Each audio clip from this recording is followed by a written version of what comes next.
All right, for anybody that's been with me for any length of time, you know how excited I was about player boats coming into the game, the deep sea, that whole aspect of the game. I think it was one of those really important additions to the game that I think we were all waiting for. We didn't know what addition we were looking for. We just knew that we were looking for something new, something different. And I think the player boats and the deep sea combination definitely came through with that request. And the things that the developers are doing with that functionality is absolutely incredible. I've already gone over the boat control plugin, which I love. The players on my server absolutely love that functionality. We've also gone over a plugin called Rateable Boats, which is exactly what it sounds like. It's boats that can be rated on the ocean. But the feedback that I have gotten on that situation is that sometimes the rateable boats can be a little bit difficult if you're solo or a duo. There's just too much to do when you're navigating a boat and orchestrating an attack. It's just too much. So today I'm going to show you two different tools that absolutely change the game again when it comes to the activities out on the open sea. Hey everybody, welcome back to Rust Admin Academy, where I'm teaching you everything that you need to know about owning and operating a successful Rust server. On this channel, I do plugin reviews and tutorials, plus I want to give you all of those little tips and tricks that are going to help you be more successful. So if you're brand new to the channel, consider subscribing so that you stay up to date on everything that we're working on, and of course, you'll get notified as soon as I upload a new video. If you want to help support what I'm doing at Rust Admin Academy, head on over to SRTBULL.com, click on the join button in the top right hand corner, and become an exclusive premium member today. All right, so like I said in the introduction, I'm going to be showing you two different plugins today. Both of them are available from the Game for Freak website. I'm going to put links to them in the video description down below, as well as in the pinned comment. I'm going to do things a little bit different on this video. I'm going to show you how the plugin actually works and how it's going to affect gameplay on your server, and then I'm going to dive into the nitty-gritty of how to install it and how it all works. So the first one that I'm going to show you is BoatAutoPilot, and then the second one I'm going to show you is AutomatedCannons. Now, if your memory is really good, you might be saying, well, we already have AutomatedCannons because we grabbed the boat control plugin. And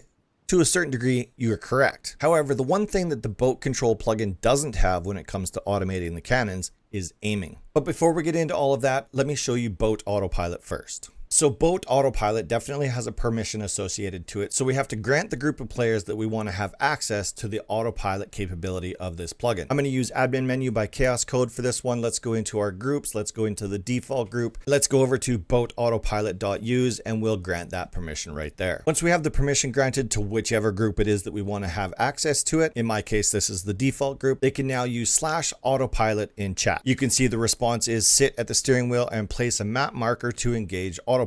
Seems pretty easy, right? So let's hop on our steering wheel here. Let's bring up our map. And if we right click somewhere on the map, you can see that it obviously sets a marker and names that autopilot. And then my boat automatically takes off. It fires up the engines. It drops the sails. It does everything that needs to happen in order to take us to that destination. You'll also notice that it also kicks you off of the helm. And if you decided that you didn't want that autopilot location, there's several different ways that you can basically cancel it. And that's either by jumping back on the helm or by deleting the map marker that we just placed. As you can see, it gives you a distance. It also gives you an approximate time for how long it's going to take you to get to that destination. But most importantly, once you get to that destination, it automatically stops you at that location. So it's not like you're going to keep carrying on going past the marker where you actually want it to end up. Gives you a little message in chat saying you've arrived at the destination that you set on that map. Now, one of the things that I thought I was going to really like about this plugin is the fact that your boat is no longer going to get caught up on the junk piles in the water. As you'll see here, it disappeared as we came up to it because it was in our pathway. So the plugin knows that that junk pile is in the way and it needs to go. Otherwise, this boat is going to get hung up. So as you're seeing the plugin function right now, that is absolutely default right out of the box. I made no changes to that configuration file whatsoever. However, let's go in and take a look. So having a look at the default configuration file, we can change the chat name. We can change the maximum distance that a player is allowed to travel using autopilot. Require fuel for engines, true or false. By default, this is set to true. Do you want to remove the map markers once the boat reaches its destination, true or false? And this is also really important here is, do you want to stop the autopilot if there are no players found on the boat? If you don't, and a player jumps off the boat, there's the potential that that boat is going to carry on to its designated destination, leaving that player to try and swim and catch up, which could take forever. Here's the destroy water obstacles in its path, true or false. If you want your players to potentially get caught up on those trash piles in the ocean, then turn this to false.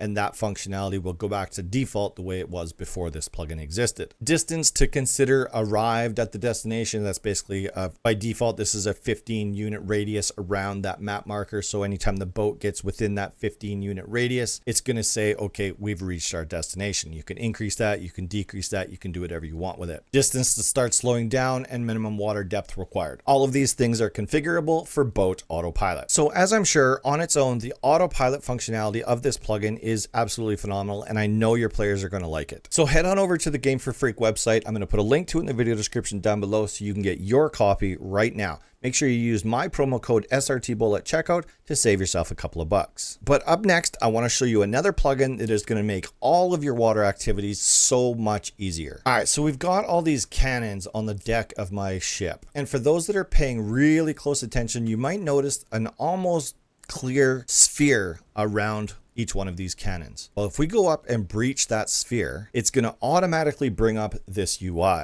This UI has a ton of different things that we can do with it. It is absolutely going to change the way you use your cannons. So obviously the first thing that I want to show you is let's hire all of the locations of cannons on my boat.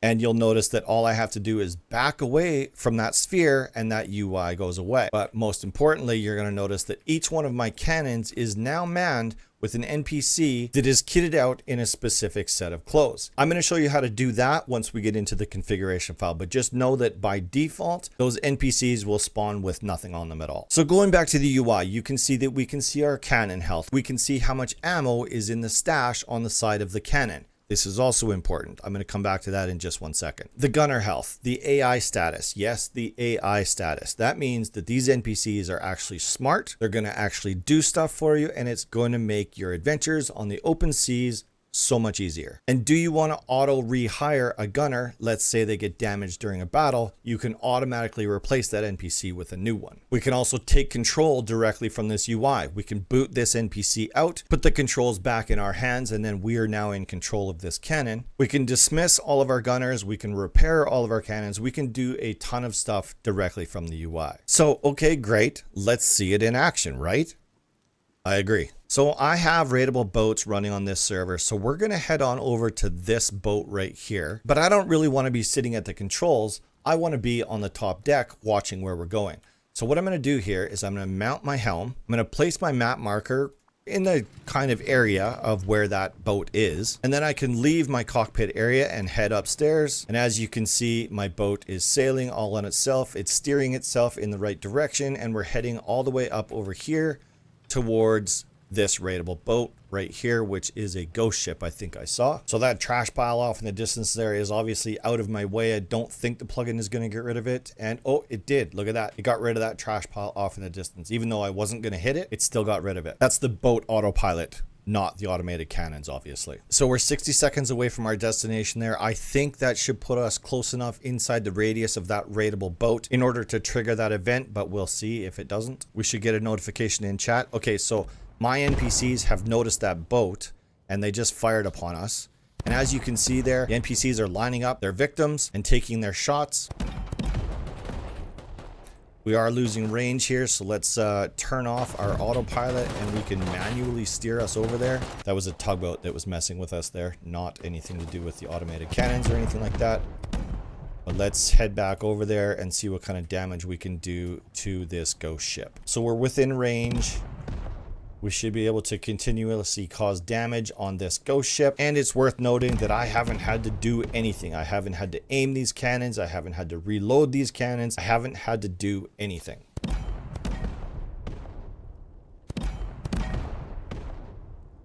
You, of course, can still engage with the boat, same as you could before these plugins. This cannon guy is going to turn around here and reacquire the target here pretty soon. Just like that. Anyways, you get the point. So once we're done, if we want to be done, we can dismiss all of our gunners. As you can see, very powerful plugin. Now, there are some limitations involved here.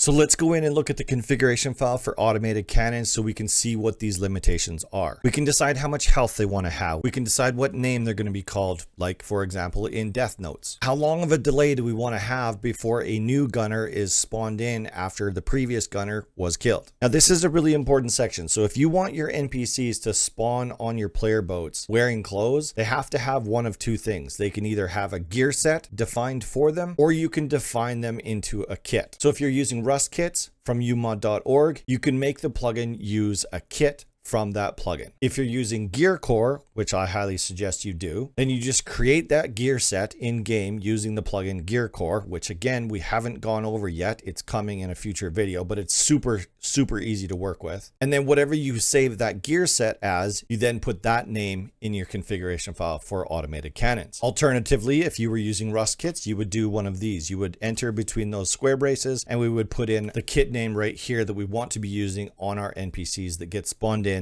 to man our cannons. Maximum gunners allowed per boat. Maximum gunners allowed across all boats. Automatically rehire the gunner after death by default. This is by default, this is set to false and then would have to be turned on in the UI. Now the default cannonballs loaded into each stash as a gunner is hired for that cannon is completely dependent on the fact that you have a stash mounted to the side of your cannon in order for those cannonballs to go into. In order to have that, you would grab the cannon storage plugin from the Game for Freak website. Again, I'm going to put all of the links that you need in the video description down below. This add-on plugin is free. So it's not like if you bought automated cannons, now you got to buy all of the extra things that go with it. No. The cannon storage is a free plugin. Actually, as is Gear Core, now that I'm talking about it. We can determine the maximum range allowed for the cannons to engage with enemies, as well as a minimum range. Now this is really important too. So the seconds between target scans, lower values can find targets faster, but you're going to take a performance hit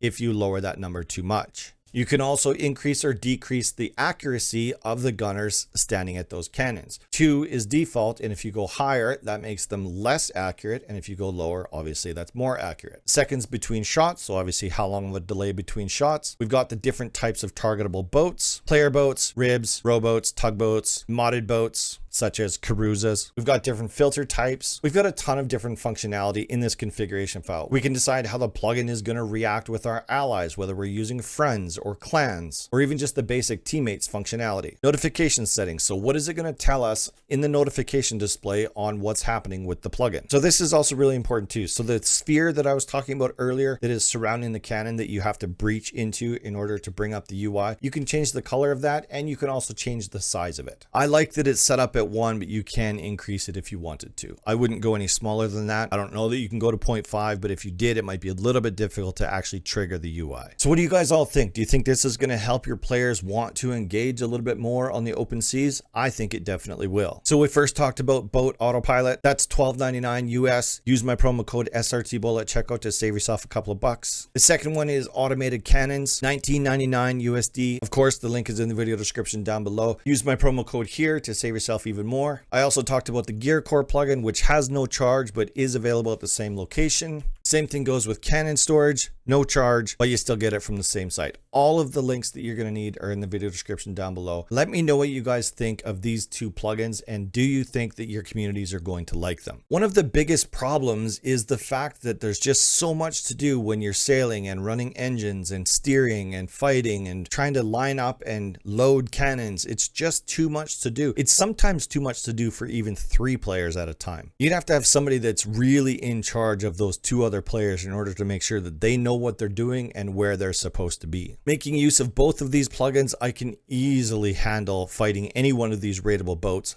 all by myself, whereas I was struggling with it before. Speaking of the Raidable Boats plugin, if you want to check that out, I've already done a full feature video. Click on the video on the left-hand side of your screen if you're interested at all in checking out Raidable Boats. VizEnities is also taking submissions for different Raidable Boats designs. I don't know if that's going to be ready by the time you guys see this video, but that functionality on the Game for Freak website for you to submit your boats is coming very soon, and he will then later be running a contest. I don't know if it's going to be him and I that are deciding which is the best boat build, or if we're going to put it out to the community to see what the community thinks. So stay tuned for that, but head on over and see if you can submit your boats yet. Thank you all so much for watching, and I'll see you again next week.